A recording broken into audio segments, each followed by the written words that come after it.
Radhe Radhe sir. Radhe Radhe. चलिए sir, again हम एक दूसरे टॉपिक के साथ आ जाए हैं। जी बिल्कुल। आज हमारी जो वीडियो रिकॉर्डिंग हो रही है, आज से 3 दिन बाद महाशिवरात्रि पर्व है। जी। तो सर, मैं आपसे कुछ इस शिवरात्रि पर्व के बारे में जानना चाहता हूँ। इस पे कुछ क्या विशेषताएं हैं इसकी, हम क्यों मनाते हैं, और किस तरह से हम एक सरल विधि में पूजा करें इसकी सर। जैसे हम किसी भी चीज को समझते हैं तो सबसे पहले उसके नाम को देखते हैं। नाम क्या आ रहा है? जी। महाशिवरात्रि। महास जी। तो महा अर्थात जो विशेष है। जैसे विद्वान के आगे लग जाए, राजा के आगे लग जाए तो महाराजा। ठीक है, तो वैसे जी। ही यह शिवरात्रि नहीं है, महाशिवरात्रि है। मतलब इसका जो कहा जाए कि इसका जो फल है वो कई कोटि गुना, हम हजार की बात नहीं कर रहे, करोड़ों की बात कर रहे हैं, कई कोटि बड़ा है और विशाल है। और साथ में आता है शिवरात्रि, अर्थात शिव की रात्रि है यह। जैसे हम यह कह सकें कि शिव भगवान के बारे में यदि समझा जाए तो वो सर सर। इन चीजों को अपने समक्ष रखते हैं। जैसे वो एक ज्योति है। शिव को यदि आप देखें तो एक शब्द आता है सत्यम शिवम सुंदरम, जो सबका कल्याण कारक जी। है। शिव का ही मतलब होता है कल्याणकारी। अब इसका तात्पर्य यह है कि यह जो महाशिवरात्रि आई है, यह जो रात है, वो आपके स्वयं के कल्याण के लिए है। ठीक है, इसका वास्तविक स्वरूप हम जी। कहें तो यह कहा जाए। विशेषकर इस पे थोड़ी व्याख्या करें, थोड़ा समझे इसे हम, तो आप समझ पाइएगा कि महाशिवरात्रि में ही भगवान का जन्म है। ऐसे तो कहा जाता है उन्हें अजन्मा, उनका कोई जन्म नहीं है। जब आप दो तीन चीजों को पढ़ते हैं, जब आप देवी भागवत महापुराण पढ़ेंगे तो उसमें आपको मिलता है कि देवी पराशक्ति से भगवान का जन्म हुआ। वहीं आप सब शिव महापुराण पढ़ते हैं तो शिव महापुराण में दो स्थानों पे इनकी व्याख्या की गई है। एक है हम्म। विदेश्वर संहिता में, और दूसरा है रुद्र संहिता में। जब आप रुद्र संहिता पढ़ें और विदेश्वर संहिता, दोनों में इनकी व्याख्या की गई है। रुद्र संहिता में बताया गया है कि शिवरात्रि का जो पर्व है या शिवरात्रि का जो त्योहार है, उसकी कथा क्या है, इसकी विशेषता क्या है, इसके फल क्या है। और साथ ही विदेश्वर संहिता में बताया गया है कि शिवरात्रि क्यों मनाया जाता है। मतलब ये हम कहते हैं कि जी। शिवरात्रि है क्या। जैसे क्यों आपसे मनाई पूछा जाती है है? कि शिवरात्रि क्या है, तो आपका एक ही उत्तर होगा कि आज के दिन भगवान शिव का माँ पार्वती का विवाह हुआ था, इसलिए शिवरात्रि है। लोकाचार। जी। लेकिन ऐसा बिल्कुल नहीं है। लोकाचार। हाँ, जब आप रामचरितमानस को पढ़ेंगे, जिससे तुलसीदास कृत रामचरितमानस को पढ़िए, या आप शिव महापुराण को पढ़िए, इन दोनों में भगवान के विवाह के बारे में स्पष्ट रूप से कहा गया है कि भगवान का जो विवाह हुआ है वो वैशाख शुक्ल पक्ष पंचमी को ही है। फाल्गुन में भगवान का हम्म। विवाह हुआ ही नहीं है। भगवान का हम्म। विवाह कब हुआ है? वैशाख शुक्ल पक्ष पंचमी को। पंचमी को। इसे विवाह पंचमी के रूप में मनाया जाता है। ठीक है। अब पुनः आपका एक प्रश्न आ गया होगा मन में कि भाई अब जब ऐसा है तो इसे शिवरात्रि क्यों कहा जाता है? तो शिवरात्रि तो वो होनी बिल्कुल चाहिए। Sir, common. नहीं। कॉमन है। हाँ बिल्कुल सही है, लेकिन शिवरात्रि होता क्या है ना, शिवरात्रि के दिन भगवान शिव अवतरित हुए हैं। समझिएगा, मैं यह नहीं कह रहा हूं कि उनका जन्म हुआ है, अवतरित हुए हैं। अवतार अलग है और जन्म जो है वो अलग है। जब हम शिव की बात कर रहे हैं तो देवी भागवत को छोड़कर हम शिव पुराण से समझते हैं। जब शिव पुराण के जी। विदेश्वर संहिता को आप पढ़ेंगे तो उसमें आप देखेंगे कि स्पष्ट रूप में व्यास जी बताते हैं, व्यास जी के शिष्य सूत जी बताते हैं, एक बार की बात है, जो परम ब्रह्म है, परम ब्रह्म से उत्पत्ति हुई भगवान ब्रह्म की, और ब्रह्म से ब्रह्म की उत्पत्ति हुई और भगवान विष्णु की उत्पत्ति। और जी। परम ब्रह्म के नेत्र से, जो तीसरा नेत्र है, उस नेत्र से भगवान शिव की उत्पत्ति होती है।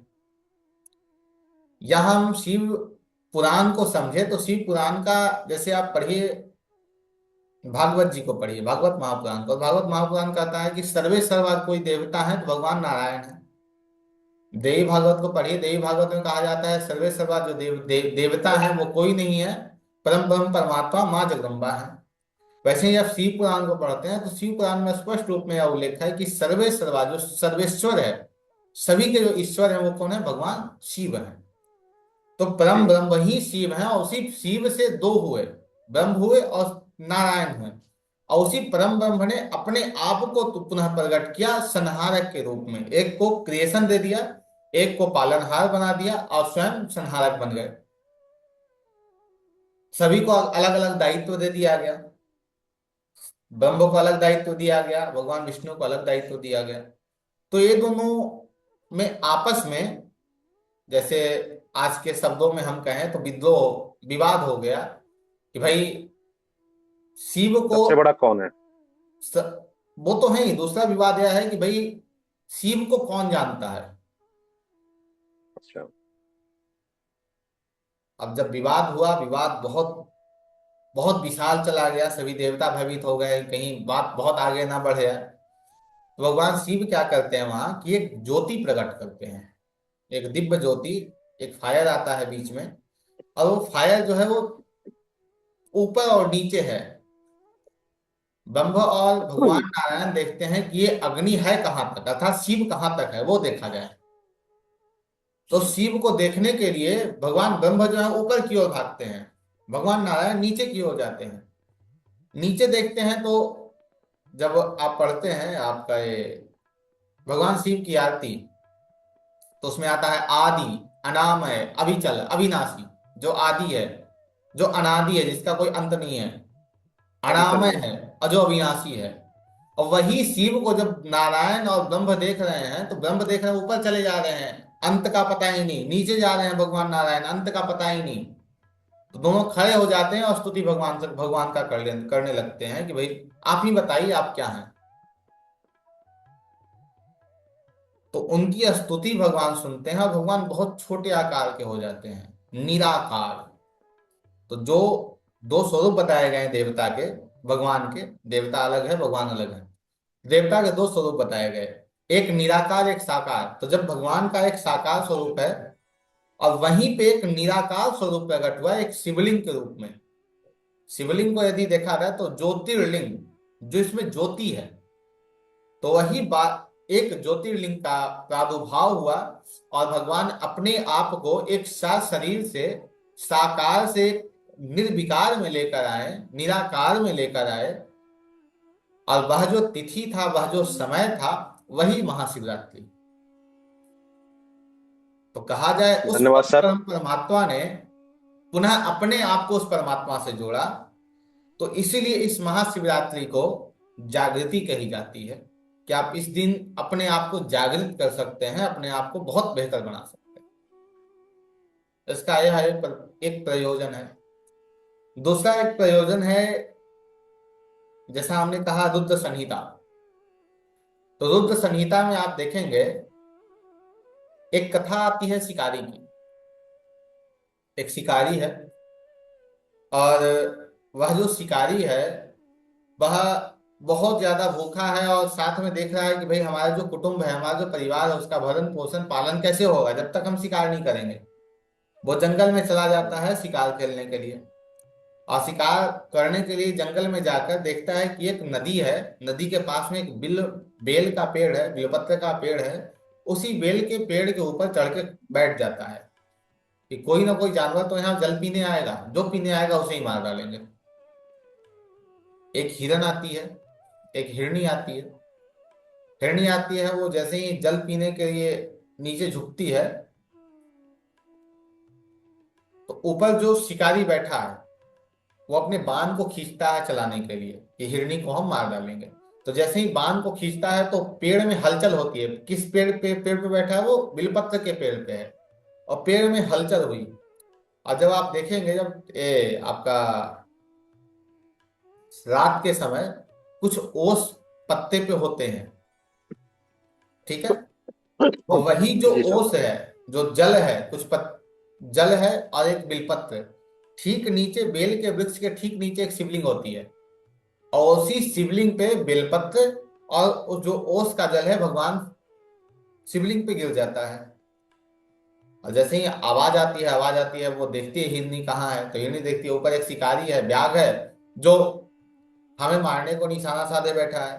वो हिरनी पूछती है तुम क्या कर रहे हो। वो शिकारी कहता है भाई मुझे अपने कुटुंब के लिए भरण पोषण पालन करना है, तो तुम्हें मैं जो है मार कर ले जाऊंगा। वो हिरनी कहती है बहुत अच्छा है, कम से कम मेरा ये शरीर तो काम आ जाएगा किसी के। लेकिन वो कहती है ठीक है आप लेके चलो मुझे, लेकिन मैं अपने बच्चों को और पति को तो बता के आ जाऊं। तो शिकारी कहता है नहीं तुम भाग जाओगे। तो बहुत प्रकार से वो कहती है कि भाई जो ब्राह्मण संध्या नहीं करता है उसके दोष मुझे लग जाए यदि मैं तुमसे झूठ बोल कर जाऊं। और फिर शिकारी कहता है ठीक है तुम आ जाना। वो चली जाती है हिरनी। जब वो हिरनी चली जाती है, एक प्रहर यहाँ बीता है, रात्रि का समय चल रहा है। इन सभी को जब जोड़ेंगे तो बहुत अच्छा एक ये निकल पाएगा। वो हिरनी जाती है, पुनः दूसरी एक हिरनी आती है उसी हिरनी के परिवार से, वो भी जल पीने आती है। उसे शिकारी देखता है, तो शिकारी देखता है कि भाई इसे हम मार देंगे। तो रात का एक पहर बीत चुका है, दूसरा पहर चल रहा है। और जैसे ही शिकारी देखता है कि इसे मारना है तो फिर बाण खींचता है, जैसे ही बाण खींचता है फिर एक पत्ता ये ओस ऊपर से गिरता है शिवलिंग के ऊपर। दूसरा पहर चल रहा है। हिरनी देखती है कि ये मार रहा है, हिरनी पुनः पूछती है, दूसरी हिरनी वो पूछती है कि भाई ऐसा क्या है, क्यों मारना चाहते हो। बताता है मुझे अपने कुटुंब के लिए भोजन की व्यवस्था करनी है। वो कहती है ठीक है मैं अपने परिवार को बता के आती हूँ। वो भी चली जाती है। पुनः दूसरा पहर बीत जाता है। अब आया तीसरा पहर रात्रि का। अब उस हिरणी के परिवार में जो पुरुष में हिरण था, वो हिरण आता है जल पीने को। जब हिरण जल पीने आता है तो ऊपर जो शिकारी बैठा है उसके ऊपर ही बाण खींचता है अपना। और जैसे ही उस पर संधान करता है, फिर एक बिलपत्र और ओस की बूंदे शिवलिंग पे गिर जाती है। तीसरे पहर की भी पूजा संपन्न हो गई। चार पहर की पूजा शिवरात्रि में कही गई है। जी। हिरण कहता है देख के कि भाई मुझे क्यों मार रहे हो। हिरण भी कहता है एक काम करते हैं, हम अपने परिवार को बता के आते हैं, उसके बाद तुम मुझे मार देना। हिरण चला जाता है।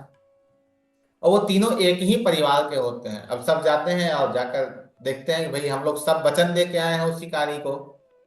तो कहते हैं भाई चलो हम लोग सब चलते हैं। जो बच्चे होते हैं उनके छोटे छोटे, वो बच्चे भी कहते हैं जहां पिता वहां माता वहां हम भी चलते हैं। और वो सभी पूरा परिवार हिरन का जो है वो शिकारी के पास जाता है कि भैया मुझे तुम मार दो। अब जैसे ही शिकारी देखता है फिर बाण खींचता है, संधान करता है, फिर एक बिलपत्र और उसकी बूंदी गिर गई। तो चार पहर की पूजा उसकी संपन्न हो गई। और उस चार पहर की पूजा से उसके जो पूर्व जन्म के और जो क्रियामान कर्म से वो थे, वह सभी कर्म उसके नष्ट हो गए। अब कर्म के जो पाप कर्म हैं, जैसे हम ज्योतिषीय कहें तो जो शनि का राहु का प्रभाव हमारे जीवन पे है, वो जैसे ही हट जाता है तो बृहस्पति हमारे अंदर आ जाते हैं। अब वो हटा, बृहस्पति इसके अंदर शिकारी के अंदर प्रवेश कर गए। और जब बृहस्पति शिकारी के अंदर प्रवेश करते हैं तो वो देखता है भाई क्यों मारे इसे। यह एक निर्जीव व्यक्ति, एक निर्जीव जानवर यह कह रहा है, क्षमा कीजिए सजीव जानवर जिसकी कुछ विशेष ये नहीं है, वो यह कह रहा है हमें कि भाई हमारा शरीर ही ले लो, वही काम आ जाएगा तुम्हारे, रख लो इसे। और हम एक बुद्धि वाले मनुष्य होकर भी इसे मार रहे हैं। वो छोड़ देता है। और इस पे भगवान शिव प्रसन्न हो जाते हैं। प्रसन्न होकर भगवान दर्शन देते हैं उस शिकारी को और आशीर्वाद देते हैं। धन संपदा वैभव जितनी चीजें हैं उसे भगवान प्राप्त कराते हैं।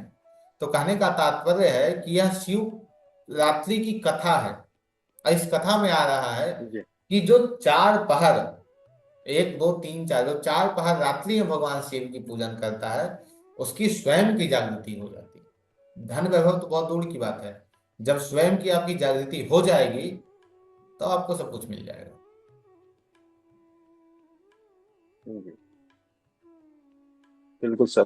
बहुत बहुत धन्यवाद सर, आपने जो ये बताया शिवरात्रि के बारे में।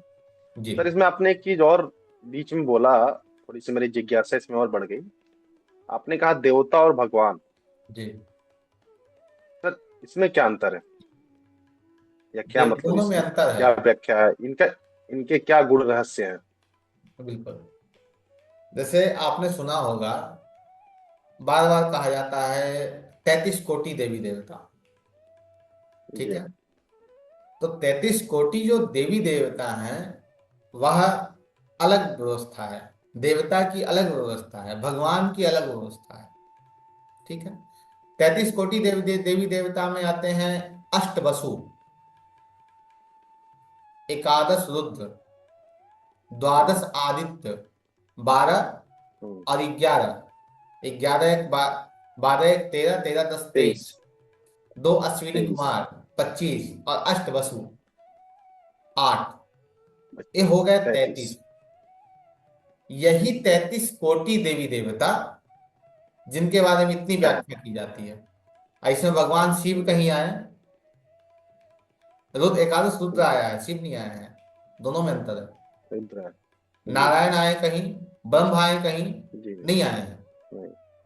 देवता जैसे हम मनुष्य हैं, वैसे ही देवता हैं।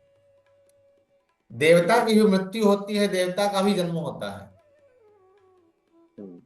जैसे इंद्र, इंद्र देवता है। तो इंद्र देवता नहीं, इंद्र का एक पद है। उस पद पे अलग अलग देवता आकर बैठेंगे। समझ रहे हैं आप? ठीक है, जी। अलग जी। अलग जी। देवता आकर बैठेंगे। भगवान, जहां आपने कहा कि भगवान और देवताओं में कहा अंतर है, तो जो इनसे भी ऊपर है, एक तरीके से कहा जाए कि भग को धारण करने वाला भगवान।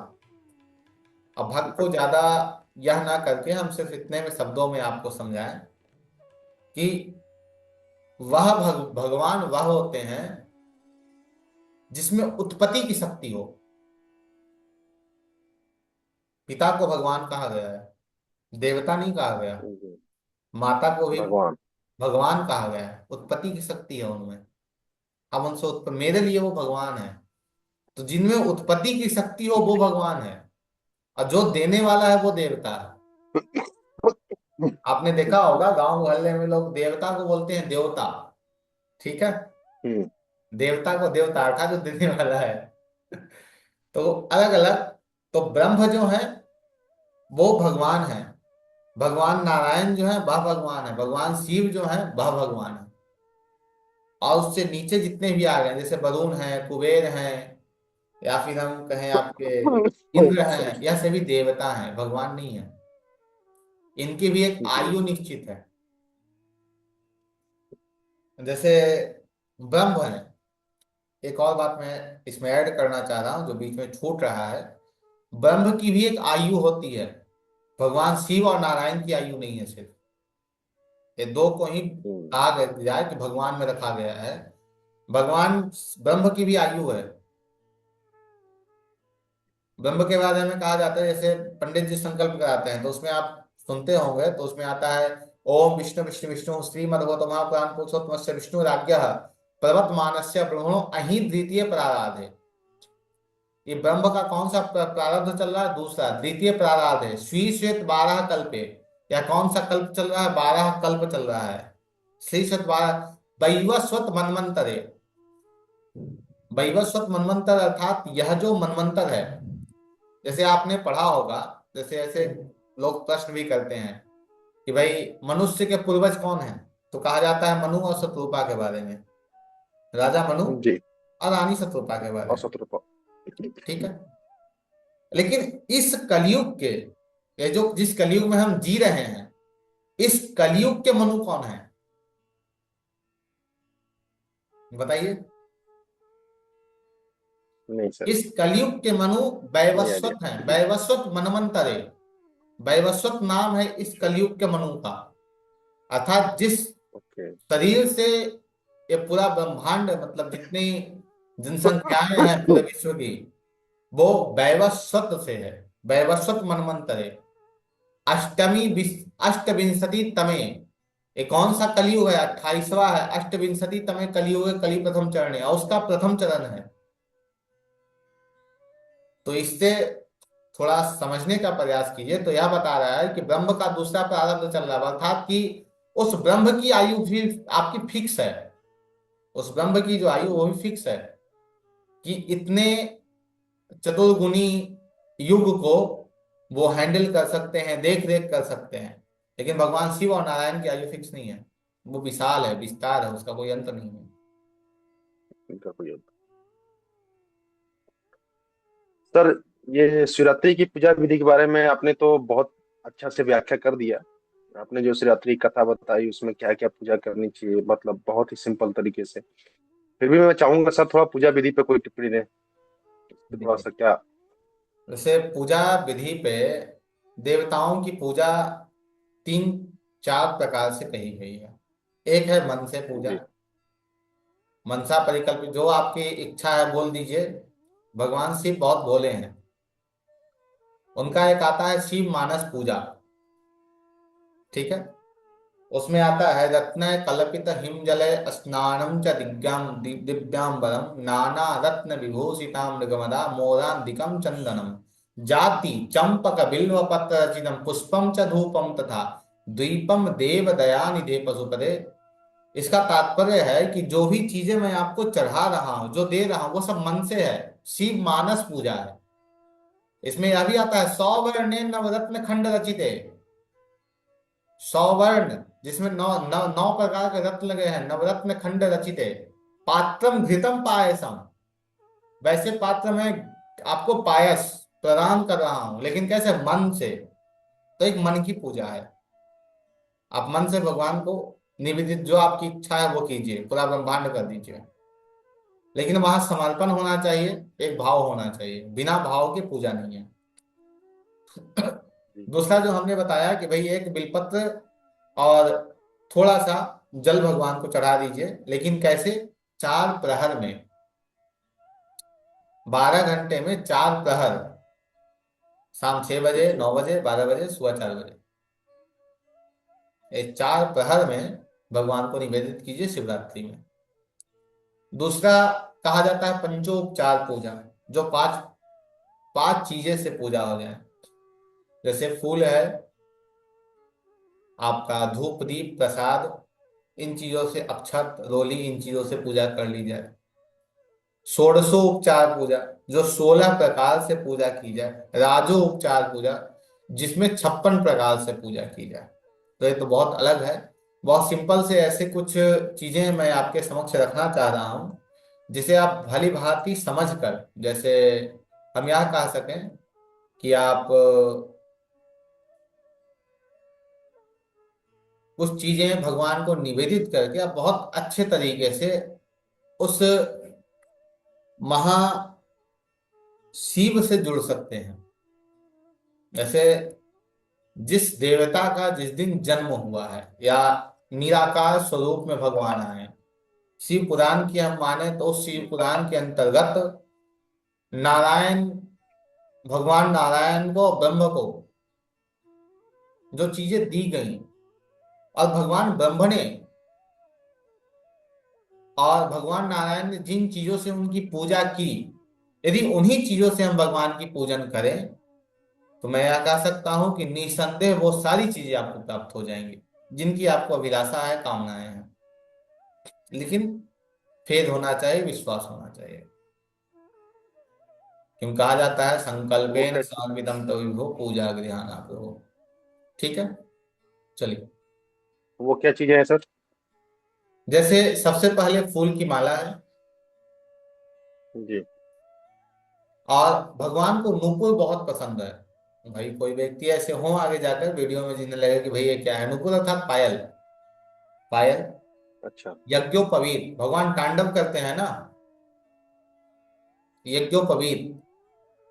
कोई अच्छी सी एक धोती मिल जाए वो, कोई अच्छा सा रेशमी वस्त्र जो पीला हो वह, अंगूठी, एक पान बना हुआ, कपूर, चंदन, धूप दीप अनेक प्रकार की, और प्रसाद में विशेषकर जितने प्रकार के मिष्ठान आपके पास उपलब्ध हो वह, और जितने प्रकार के घर में आप भोजन व्यंजन बना सके वह। और सबसे प्रिय भगवान का है, पता है क्या है वो? एक है वृषभ की आकृति का ध्वज, मतलब एक ध्वजा होगा, पीला। ध्वजा अर्थात हम फ्लैग कह सकते हैं, हाँ फ्लैग। उस फ्लैग में एक लिखा हुआ था कि बैल की आकृति होगी, नंदी की आकृति होगी, वैसा एक ध्वज भगवान को अवश्य चढ़ाइएगा। और एक चवर, अच्छा। जो चवर ऐसे डुलाया जाता है भगवान के समक्ष। ये टोटल जो 12 चीजें हैं, उसे यदि भगवान के समक्ष निवेदित कर दिया जाए और विश्वास के साथ, और जो आपकी समस्याएं जीवन में आ रही हैं उन समस्याओं को भगवान सामने रख दिया जाए कि भगवान हमारे जीवन में ये समस्या आ रही है, संभाल लो, वो भोले भंडारी संभाल लेगा। उसमें फिर कुछ सही बात। किंतु परंतु कुछ नहीं है। जब श्री रामचरितमानस को आप पढ़ते हैं तो उसमें दो शब्द आता है, सदा विश्वास स्वरूपिनो। सदा के जो है प्रतिमूर्ति, विश्वास के प्रतिमूर्ति भगवान शिव है। तो उन पर विश्वास कीजिएगा, तभी चीजें प्राप्त होंगी। यदि समझ लीजिएगा ऐसे पत्थर है, तो वही बात हो जाएगी बिल्कुल सर। कि कंकड़ में शंकर मिल जाएंगे और शंकर में कंकड़ मिल कंकड़ में जाएंगे। सर। ठीक है, बताइए। जिसकी जिसकी रही भावना जैसी, प्रभु तो मूरत तुम मूर्त देखी पिंड तैसी। है। बिल्कुल सही है। आपकी जस जैसी सर भावना आपका, रहेगी वैसा ही प्रारूप भगवान का आपके सामने बन जाएगा। सर मैं ज्यादा समय आपसे नहीं लेना चाहूंगा। सर आजकल तो जो ज्योतिष में भगवान शंकर का और माता पार्वती का बहुत सारे प्रवचन होते हैं, हम्म, जिसमें भगवान शंकर माता को बहुत सारी चीजें बताते हैं, चाहे वो नक्षत्रों के बारे में हो या ग्रहों के बारे में। तो उस पर छोटी सी मैं सर आपकी व्याख्या व्याख्या चाहूंगा, क्या बिल्कुल सर क्या है ये चीजें, क्या बिल्कुल। चीजें जैसे हैं? कुछ चीजें जो है, जैसे एक पुस्तक है कर्म विपाक संहिता। ठीक है। जी। तो कर्म विपाक संहिता में भगवान ने 27 नक्षत्र के बारे में बताया है, 27 नक्षत्र के पूर्व जन्म के बारे में बताया है। जैसे अश्विनी को पकड़िए तो अश्विनी भगवान कहते हैं कि भाई अश्विनी नक्षत्र वाले को संतान नहीं होगी। और संतान नहीं होने के पीछे कारण है कि उसने अपने पिछले जन्म में किसी को नहीं संतान किया है। भगवान से शिव पार्वती से जोड़ा जाता है आद्रा नक्षत्र को। अब आजकल एक और बात है उपायों को लेकर। भाई शिव जी पे चढ़ा दो, पूरे मसाले जितने हैं शिव जी पे चढ़ा दो और उससे आपका सब कुछ हो जाएगा, कुछ नहीं होगा। मेरी गारंटी है कुछ नहीं होगा। और उसके पीछे यह रीजन है कि आप जो चढ़ा रहे हैं उसके पीछे आपका भाव नहीं है। आपको बताया गया है कि आप भगवान को गेहूं चढ़ा दीजिए, आपको सरकारी नौकरी लग जाएगी, नहीं लगेगी। उसके पीछे का प्रारूप क्या है वो आपको पता नहीं है। तो ज्योतिष से भगवान शिव को जोड़ा जाता है, उसमें कोई दो राय नहीं है, लेकिन जहां पे उचित नहीं है वहां ऐसा काम ना करें। जैसे कुछ चीजें मैं आपके सामने रखना चाह रहा हूं, जैसे यदि संभव हो सके तो पीले फूल से भगवान का अर्चन करें शिवरात्रि के दिन। 1008 नाम है भगवान के, एक एक नाम लेकर पीले जी। फूल भगवान को चढ़ाइए। वो नहीं है तो पीले अक्षत से भगवान की पूजा की। अक्षत कौन? जो अक्षत है, जो छत नहीं है, जो टूटा हुआ नहीं है बिल्कुल, जो लंबे लंबे दाने का अक्षत है वो दाने आप भगवान को चढ़ाइए। पीला कलर करके, हल्दी से कलर करके चढ़ाइए। तो वो चीजें जो है वो आपके जीवन में बहुत सारी, जिस प्राण वायु को कहें, वो आपको जीवन में प्रदान कराएगी और बहुत सारी चीजें आपको जीवन में देंगे। और विशेषता कहा जाए तो ग्रहों पे और ज्योतिष पे भगवान ने, तो कर्म विभाग संहिता है और भृगु संहिता है, इन सब चीजों में भगवान ने अपनी व्याख्या रखी है, लेकिन उतना विशेष नहीं जितना आज प्रचलित है लोगों में। ठीक है। ठीक है सर, धन्यवाद सर, बहुत बहुत धन्यवाद। राधे राधे। जय मां विंध्यवासिनी।